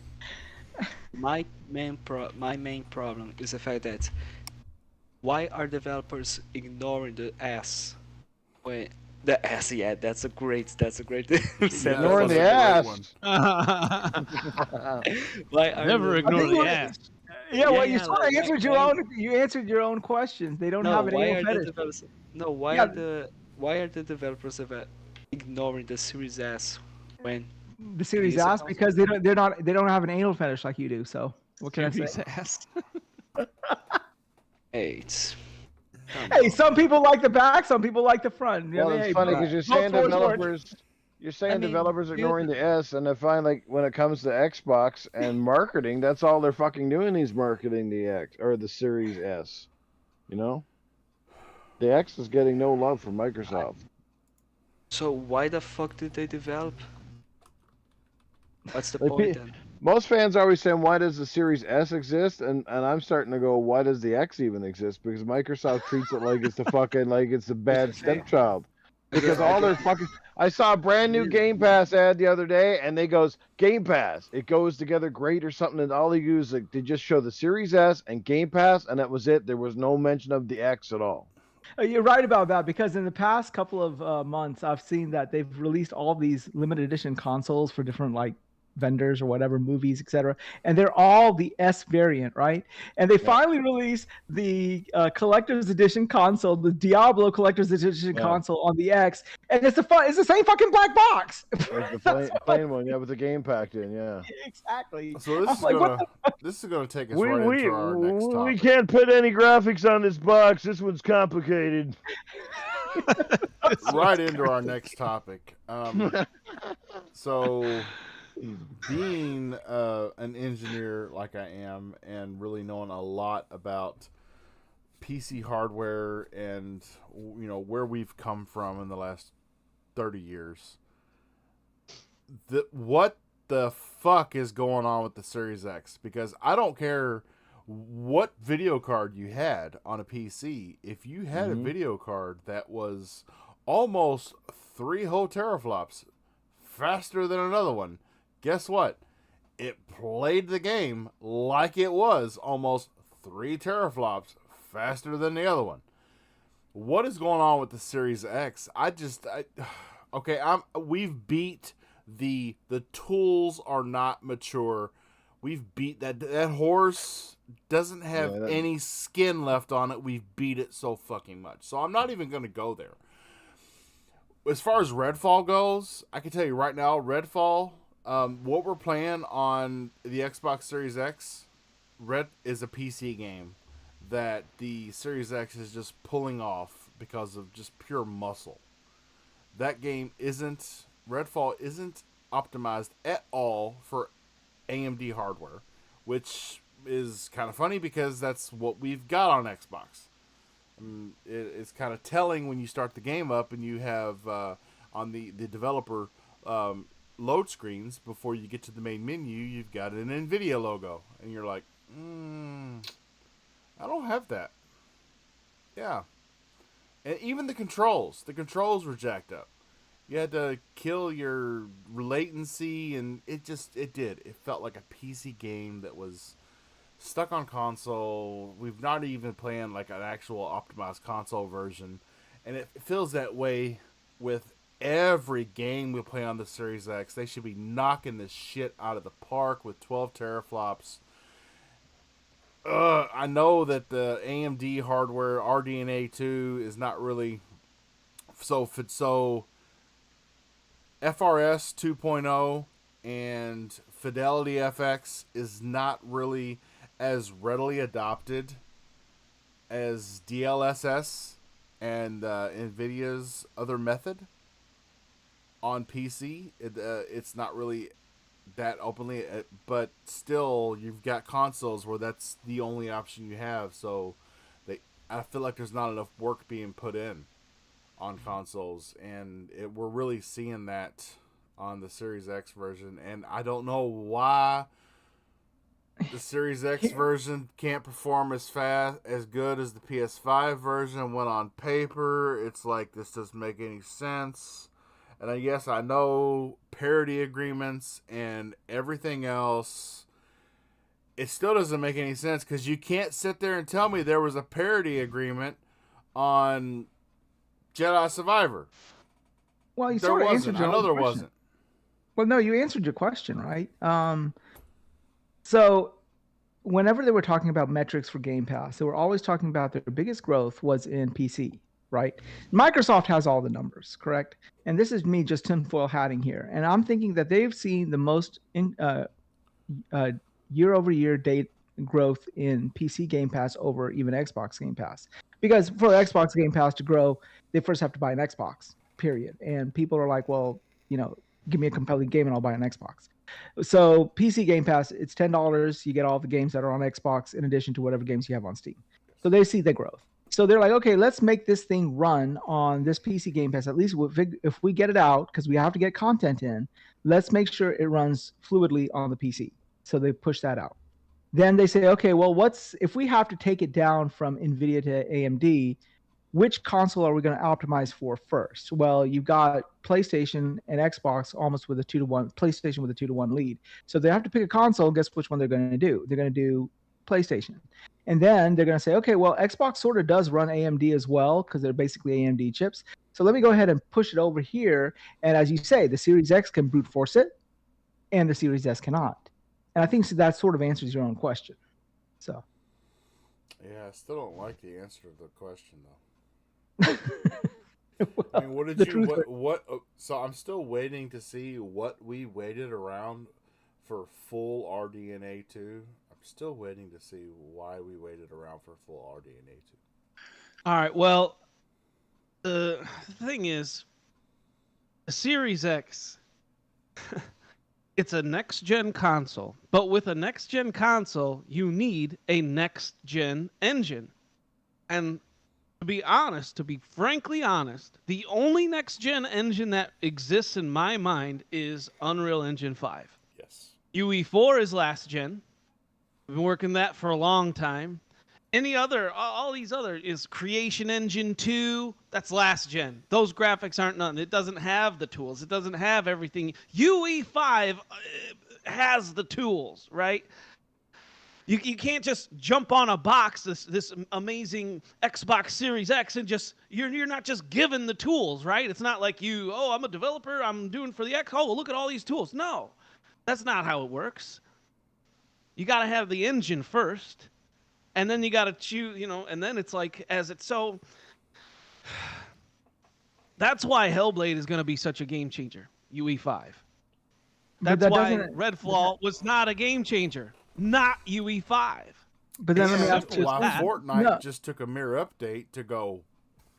But that doesn't answer the question though, in a way, right? Okay, if it's running better on PlayStation than Xbox, they're both running the last gen. Well, we got to take that as a game by game basis because most games are not running better on a PlayStation 5 than on an Xbox. Oh, that's maybe I've been listening to fake news. There is a lot of it out there, but there are a lot more 120 FPS games on Xbox. Tons more. And the thing is, the more T-flops equals all the teraflops is basically a higher ceiling, right? A higher potential ceiling. Because teraflops, it's a generalized term for power. So I convert that to a higher ceiling. The problem is the developers have been having a hard time reaching that ceiling. Even last generation, we saw how many games last gen on not the series consoles. Let's go back to the Xbox One and PS4 era. How many games came out in perfect working condition. It started to get really, really bad at the end of that generation. The more stuff they put in the game, the more problems there are. And now with this generation, there's even more tools. There's more stuff, and people got to have time to learn this Unreal Engine 5. Freaking the developers of freaking Coalition. Yes, thank you. Your favorite game. Yeah, the Coalition. They're getting used to those tools now. And then they let everyone know smartly, hey, don't expect anything else from a while because we're learning these new tools. We're learning this new next generation engine. And I guarantee when their next game comes out, it's going to look phenomenal. Why? Because they've taken the time to learn this next gen engine. And that's what it takes. Plain and simple. You don't see that UE5 on that game, don't expect much from it. Expect last generation performance. Period. And the studios that aren't even really that familiar with Unreal Engine 4 or 5, the Coalition has been going and coaching those studios. Undead Labs, for one of my favorite studios because they just have an undying community support. State of Decay 2 has just got its 23rd update, and the game came out 3 fucking years ago. I mean, damn. Yeah, and this new update apparently makes the game even harder. So, yeah, I can't wait to get into that shit. Okay, so my question is, okay, then why is it Ghostwire Tokyo run better on PlayStation than Xbox? And that's not me, that's Digital Foundry saying it. That's the shit that doesn't make sense to me. You know they're biased. They're biased. That's what we hear. They're biased. They're getting paid under the table. And a lot of that is, all right, you got to look at, does PlayStation have a deal with that developer or that game publisher? Because if PlayStation has a deal with them, do you think the Xbox is going to run better?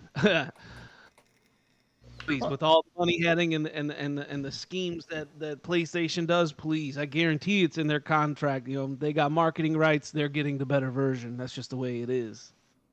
And that's just the way PlayStation works.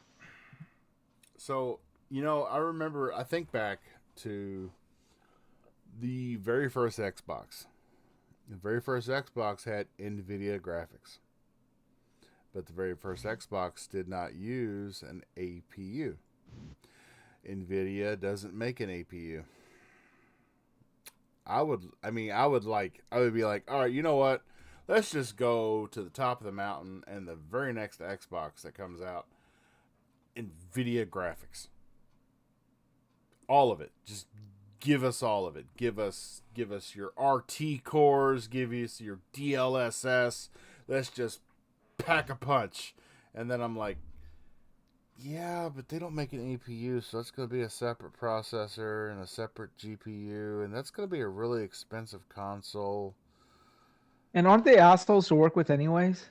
Well, yeah. That's what I've heard. I don't know. Yeah, they may. It's gotten a lot worse from what I hear. Because I think their main focus these days is on AI and crypto, isn't it still? Like that's what their primary development is going into, AI and crypto. So, yeah. They still make some kick-ass GPUs. Well, yeah, I mean that's their bread and butter, but it is what it is. So I don't know. Oh, and self-driving cars and shit. So, Zelda has got a 96 on Metacritic. A 96. When was the last time we saw a 96? The Last of Us 2? Yeah. Well, I saw a 69 last night. Unfortunately, I wasn't a part of it, but well. Oh my God! Why? Why? I mean, on your ISP right now, you're being blocked from Pornhub, sir.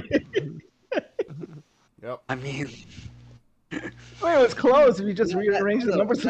Let's be honest. We should have seen that coming. You see what I did there?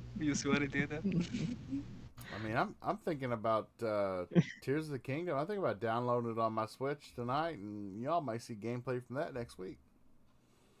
Why do you want to do that? You got a PC. Download the fucking ROM like everybody else is. He does have a point. Because I want to support the developers. No, you don't. I was thinking about buying it, but I ran out of stamina just trying to open the box, and then it cracked.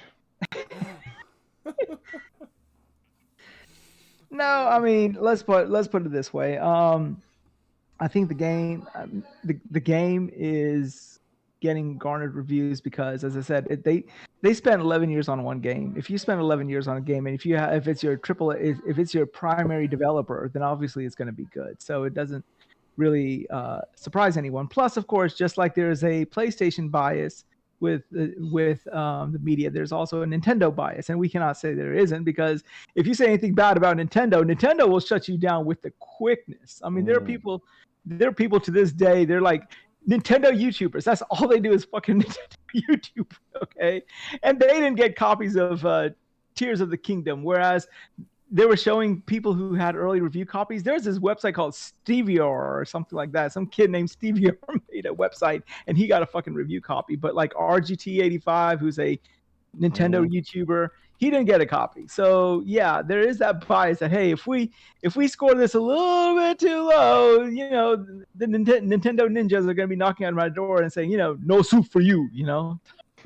Let's not beat around the bush here. Zelda definitely gets more love than Mario does, because you see a Mario game, you're like, yeah, another Mario game just came out. But when a Zelda game hits, you're like, even Twilight Princess, which was the first Zelda release on the Wii, was really good. What do you mean? What do you mean? Just another Mario game? Oh my god. I mean, okay, you serious? So if you look at Mario 1, Mario 2, Mario 3, Super Mario World, they all built upon the same bones, basically. They built upon the same bones, and they got better. They innovated. They added things. They gave you a world. Okay. After Mario 64, since Mario 64, now we're talking about the Nintendo 64 now, okay? We're talking about a console that's almost 30 years old. Since Mario 64, we have been playing the same type of Mario game since Mario 64, but just better graphics. They hit that 3D platforming, stage, and they've been there. I mean, at least Zelda mixes it up. What do you mean? I mean, once you hit 3D, what do you want it to do? 40? I mean, I don't understand. Yeah, I don't understand. I don't understand. I'm with you there. Like, what? Okay. What do you want? Okay, so how long has Assassin's Creed been a 3D platforming game? Forever, right? Since its very induction. I mean, I wouldn't call it a platforming game. Well, you know what I mean. You know what I mean. Yeah. It's an open world 3D game. Right. But every single Assassin's Creed has stood out from the others. I know we don't really, Are you fucking kidding? Did you just fucking say that shit? Yeah, I did. did. You really say that shit? I just said that shit. God. What the fuck are you smoking, and why the hell am I not having any? Shit, what state do you live in, KY? I got some brownies. God damn. They owe me some of them, man. It's illegal here in Georgia. What the fuck did you just say? Are you seriously? Listen. Assassin's Creed games have played with the formula. And like we saw in Valhalla, they kind of screwed the formula up a little bit. But no. Once again, I'm asking the question: are you seriously saying that Assassin's Creed has evolved more than Mario? Seriously? He's not. Not only that, he's also saying that Assassin's Creed evolved. That's the one thing. First, he put Assassin's Creed and evolved together. That's what I'm saying. Well, it did go. Well, it did go from open world. Well, Assassin's Creed was more kind of linear when it first came out. With the 1, 2, and 3. Before we got to Origins, and it we just went. Well, was that right after Origins is when it went open world, right? Yes, yes. No, Origins went completely open world. That was the one in Egypt. Was Origins open world? Yes. Mm. You could go It was the anywhere. beginning. It was the beginning of this new sort of way for Assassin's Creed. Yeah. And then It- Origins that was- introduced it. The next one perfected it, and then Valhalla destroyed it. Made you not like it anymore. You don't like Valhalla? I like It was Valhalla. just It was so- just so much. Like, Yes, my thank you. God. These games need I to see. shorten the fuck up. I still need to play Valhalla. I still need to get the game in price drop. Seriously. But yeah. I stopped playing when I was like, man, I feel like I'm Yeah. really fucking far in this game. I've been playing this game forever. I've been doing the same thing, same game loop Yeah. for like days and days and days. And it's like I'm talking to everyone else like, hey, what level are you? And they're like 250 and like I'm Oh, like, God. what? I started It this goes game that just, high? I started Right. playing this game just before I went into puberty, and now I'm 25. Oh my Titan. Let me. And then you Titan, still haven't let beat the me- fucking max level Titan. cap. I haven't beat myself Titan. either. Here's the thing, Titan. Let me tell you about a little game that is going to change your complete mind about any other games when it comes to doing the same shit over and over and over, saying when does this fucking thing stops? I'm tired of it, and it just doesn't stop. The name Halo is Infinite Crash- 2. No, it's Crash Bandicoot 4. It's about time. Like, god damn it. It's just a Crash game, but they decided to put so many collectibles for you to get to the point yeah. where it gets so frustrating and boring.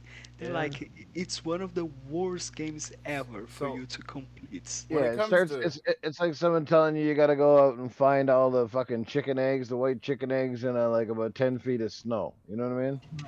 You just Yeah, I feel like No, Valhalla but literally but- falls into the trap least- of like they made it. They actually made it to where it's like there is too much of a good thing. Because I did like the game loop, but it's just my God, level 250. I think I was level like 60 or 80, something like that. I felt like I was close to beating the game. Turns out I'm not even fucking close, and that just turned me off.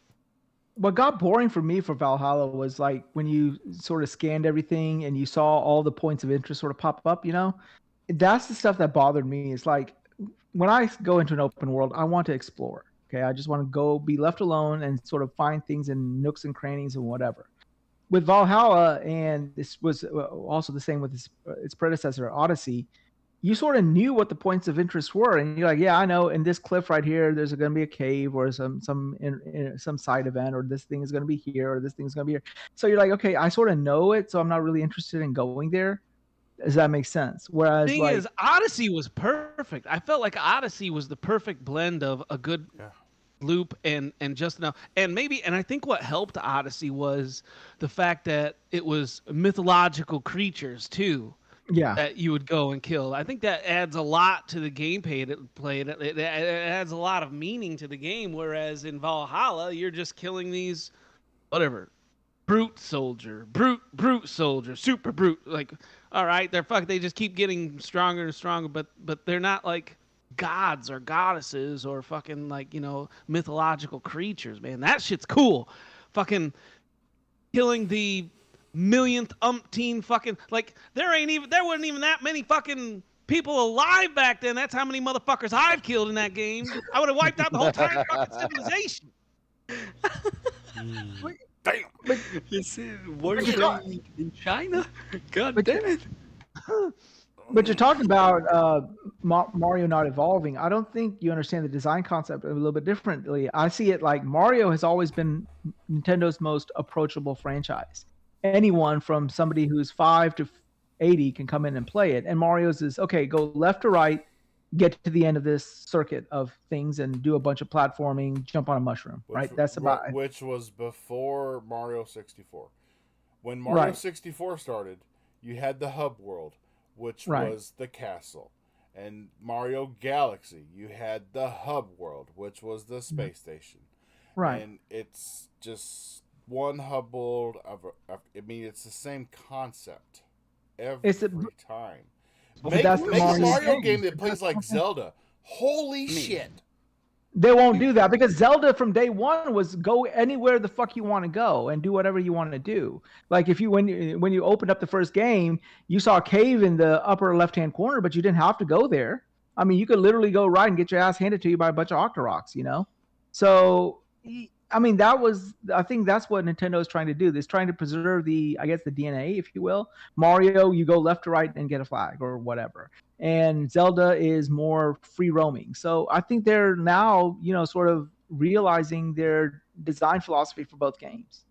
So let me know what you guys think of this, or this opinion of mine, because I think it might be a little out there. But I think if Xbox made a game just like Zelda, but it didn't have that name Zelda on it, you'd still be hearing, like, would it get good reviews? Sure, probably. Would it get a 96? Absolutely not. The name buys it the 96. Another thing is, it would, I guarantee if it was an Xbox game, it would be looked at as a AA game, not a AAA game. Guarantee it. Because if it's an Xbox game, they're looking at that style. They're looking at that style of game, and they're saying AA game or something like that. They're not thinking AAA game, legendary fucking IP, and it's kind of not fair. I mean, what do you guys think about that? Let me ask you a question. The same thing is, okay, say for example, you go and get a Five Guys burger, and it's labeled Five Guys. It has the bag and everything, and wrappers, everything. And then you make the same fucking type of burger at home. Who do you think most of the people will flock to? The Five Guys or the shit that you made at home? Well, that fucking depends because I mean, you got those people that like home cooked food, and then you got the people that like fast food, like McDonald's or something. I mean, Five Guys is a shit. I'm gonna go out on a limb here and say I can't match their. That's what I'm saying. I think it's that same fucking scenario. Like, okay, yeah, two games, the exact same thing. You call one Zelda, you call the other one Helda, right? Yeah, I get it. Helda, whatever, right? Call it K. Call it Fabio, what do you got? Call it the Legend of KY. Call it the Legend of KY. So yeah, I think it's gonna. You call it Zelda, but with an S, just. yeah. Zelda. Still wouldn't sell that many copies. Hey, shout out to Thember in the chat. He is the Lone Ranger non-panel member. He runs the news department on our Discord. He's part of the faculty of our Discord, and he is also the only non-panelist that is a moderator in the chat. So thank you for keeping them streets safe. And he is also pointing out to me and the rest of the chat that there is a game called Guilt. It's an indie, but it looks awesome. And he's just saying, also folks, hear me out. Look out for a game called Guilt, spelled Gylt. Is that a multi-plat game? I don't know. Thember, is that multi-plat? Thember, is that? While he's, is it a multi-plat, and like what type of game it is? I'm wondering. While he's typing, he's also excited about a car mechanic simulator hitting Game Pass. If it's going to teach me how to change the timing belt on my 2013 Honda, I'm there. If you can press A to change it. Yeah, if you can show me how to change if it can show me how to change a fucking tire, that'll be. You don't know how to change a tire? I got some. I pay somebody to do that shit. What would I do it myself? I mean, he could figure it out if he was stranded in the fucking desert. I'm sure Wize, old gamer, could figure it out. But I know what he's saying because I'm the same way. It's kind of like taking off your underwear. First, you gotta loosen up the nuts and then clean around the rim, right? No, you just slather it in peanut butter and let the dog lick it clean. Maybe Wize would be screwed in the desert. Yeah, I do not want you to ever change my fucking tires. Come here, Skippy. We got a flat tire. Why is Wize getting this dog out here? Why is he putting peanut butter in his tailpipe? Don't know, but you guys are scaring me a little bit. I am not being invited back again. I'm sorry to say. No, you aren't. Well, just kidding. while Thimber is getting back with this, I think that's a good time to go ahead and go through the outros and whatnot. We're approaching 2 hours there, fellas. Fucked up. What? After the fact that the show is so fucked up, let's just end this bullshit. Well, let me go ahead and shoot this one. And there's enough for a shot in there. Bushido is so fucked. I mean, who's fucked up? Noof? I could practically hear Ultimus Gaming's eyeballs rolling at this point. Yeah, that's a different story. I'll get into that some other time. Yeah. Jesus. So, Jesus. Fabio Amorim, sir, Yo. tell us where can people find you? No, Thimber has come back and said it's a single player experience. He put the link in the chat to the YouTube video of Guilt. He said it's sort of a horror game. So everybody hit that link, check it out. Thimber Okay. is a good dude. He wouldn't steer you wrong. He may have some funny tastes from time to time, but he's pretty much on the money. Yeah. Fabio Amorim, sir, where can people find you at? Well, you can find me not just here on the Game Set Live podcast. You can find me as well on Twitter as FBOAmorim97. On Xbox, you can find me as BullFunLizard8. And you can find me on the XPN Network YouTube channel as a host of Dev Overtime. That's right. Oh, Fabio, coming up in the world, got his own show now. Yeah. Love it. Noof Nukem, sir, where can people find you at? What's your show all about? Is it called Fabio the Dream Amorim? I just said that is Dev Overtime. Dude, the Dream Amorim, that is so catchy. Fabio, did you ever play as that guy? What's that guy? That Mexican wrestler? Shoot, I can't forget it. I forgot his fucking name. God damn it. Razor Ramon. Did you ever have a brief stint in WWE playing as Razor Ramon? No. You fucking look almost exactly like the little bastard. I saw you last week on camera. You almost look like a chubby Razor Ramon. I'm sorry. Yes, I went to one in too many Five Guys. Chubby? I don't think he's chubby. Well, he doesn't have a six. The only Chico. The only fucking six packs Fabio has is in the ones that he can find in his fridge. I'm sorry. What the fuck? Okay, now. All right, where were we at? Hey, Outros. Hey, Noof Nukem, get to the chopper. Where can people find you at? Well, you can find me right here with this incredible cast of characters each and every Thursday night. But for those who don't know or have not heard yet, and I did a little video on this just a few nights back, a new podcast coming your way on June the 5th, which is on Monday nights. That's right, Monday nights. Set your calendar and tune in at 9 p.m. Eastern Time. That is 7 Mountain and 8 Central. It is called The Gaming Fuse. It is going to be very close to my heart because it's going to be very close to sort of a style and format of gaming after dark. But it's going to be a little bit different in the fact that, one, I'm aiming to have a 1 hour runtime. I will have a panel no bigger than 3 people at most, but I haven't got them finalized yet. And you'll have to wait to see who those people will finally be. And it ain't gonna be.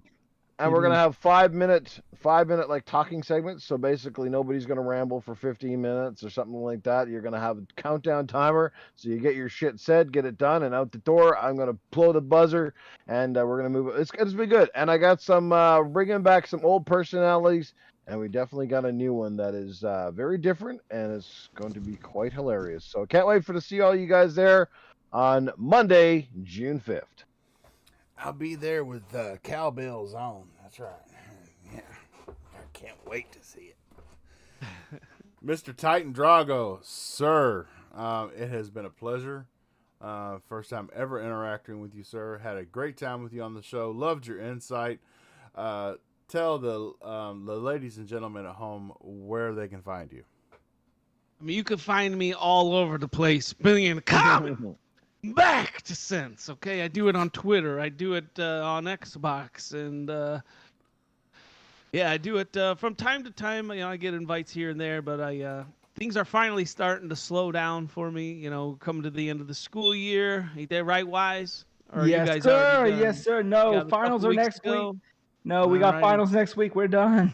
Yeah, we just finished up our testing, so yeah, man, I'm like super excited. Tomorrow's our field day, and it's all like downhill from there. So we only got another week and a half after this week. So, yeah, Nice.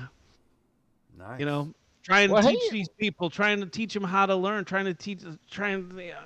godly, like, you know how many people I've destroyed on Twitter? Like my fingers are gonna break, man. Hey. Well, hey, Fiddly Dilly, I always thought he brought the condoms back to tents. If he dies, he dies. Come on, do it. Get out there. Tiger say if Drago's in the house. He's amazing. Let's do it. He brings the comment No. back to sense. Come on. No, say it. Say it. If he dies, he dies. If he dies, he dies. I felt like that was like a mixture. That's awesome. Oh shit, Wizo Gamer, sir. Thank you for showing up in a pinch.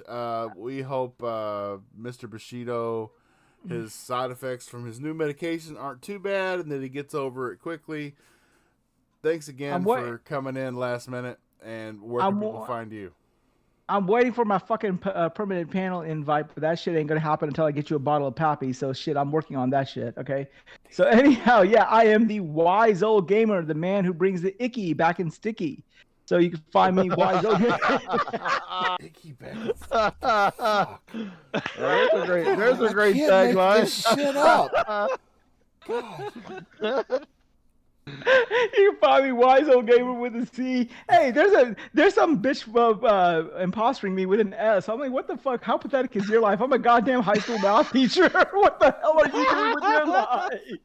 And but mine's with a Z. Follow me on Twitter. Unless you get your panties in a wad really easy, then don't fucking follow me on Twitter. Xbox, PlayStation with a Z. Wise old gamer, one word. You can find me on Doomsayer's Den on Friday evenings at 6:30 p.m. Eastern. I'm sorry, I keep saying Central. And this week, I think we have KY joining us because fucking Titan Drago gave me the goddamn cold shoulder like I fucking wrong last night. So Dude, you DM'd me, and I shit you not. I woke up 10 minutes before I got on this podcast. I took a nap. Bitch, I told my wife, I think we didn't even take a fucking nap. We actually slept. Bitch, I left the money on the counter. I didn't kiss you goodbye in the morning, but I fucking left the money on the counter. It was hard. What money? Bob's outro 3 hours later. No, but I gotta ask. Hey, for old time's sake, hey Arnold. Now that King Charles got coronated, when are you gonna get your coronation? He is too old to be the king. I'm going to go over there to England. I'm going to fucking beat his ass. I'm going to take the crown and stick it up there. And then I'm going to wear his head as a toupee. That's what I'm going to do. He's too old. He's going to die tomorrow. What the fuck are you doing? He's got more dust than he's got crust, that guy. What the hell? Come on. I should be the king of the world. Everybody loves me. From Germany to Scotland and Twatland and everywhere in between. Everybody wants to be with me. Of course, there is a little place. There is a little place just off of Scotland that I call it Twatland because I'm banging on the Scottish chicks. Nice. Oh God! And this is KY Bob, host of the Game Set Live podcast every Thursday night here on the KY Bob YouTube channel. You can find me KY Bob every single platform: Twitter, Xbox, PlayStation, Steam, everywhere. Check me out. Nintendo Switch. Yes, Nintendo Switch too. But woohoo! Yeah. It's a me. It's a me. Keep a Bob. And this weekend, you'll see me online all weekend long because this weekend is Diablo 4's Smash the Servers event. their last beta before release. If you've not yet updated your open beta version on your console, there's a 52 gig update to set you in line with the new features for the server smash starting tomorrow and running through late Sunday evening. Hit me up. I will be open to parties and open to show you how my wizard can get down. That's right. But thanks again for listening to Game Set Live, where the games matter, not the platforms you play them on. Everybody have a blessed weekend. Game on and be safe. Wize brings the old back to fuck. God damn, I swear to God.